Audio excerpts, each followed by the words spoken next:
Amara stood at the doorstep, her body tense, eyes fixed on the driveway, waiting for Liwei to arrive. Her cell phone was clutched tightly in her hand, and every few seconds she checked it, hoping for a call, a text, anything that would tell her he was on his way. She closed her eyes for a moment, whispered a silent prayer, wishing, hoping, believing that he would walk through the gate. She missed him. The thought of being in his arms consumed her. Nothing else mattered in that moment. Nothing but him.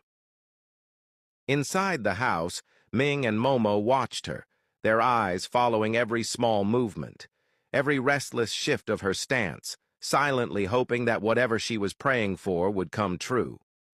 Momo's gaze drifted toward Ming, and she asked if Kai had called or sent a message, trying to piece together the mystery of Liwei's absence.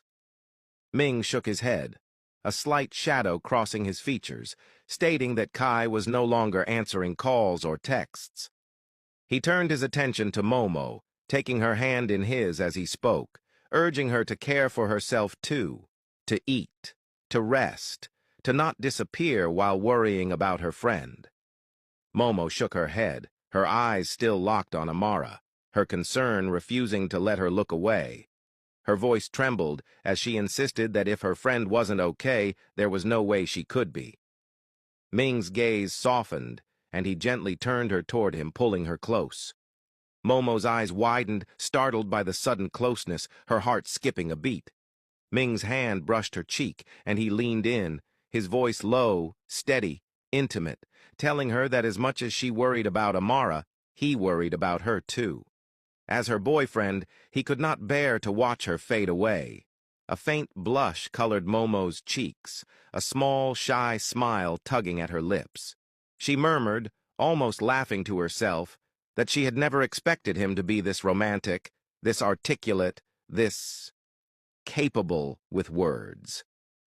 All this time she had thought he was just an inexperienced nerd.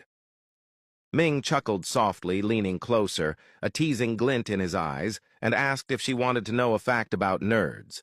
Momo nodded, shy and hesitant, and he told her that they might appear weak, but they had a freaky side too. Momo's reaction was instant, her face buried in her hands, a blush burning across her cheeks, her words tumbling out in embarrassment. She admitted that he had been spending too much time with Liwei, and that he was beginning to take on some of his friend's traits. Ming's smile grew, watching her, savoring the sight of her finally smiling. A sudden beep of Ming's cell phone broke the moment.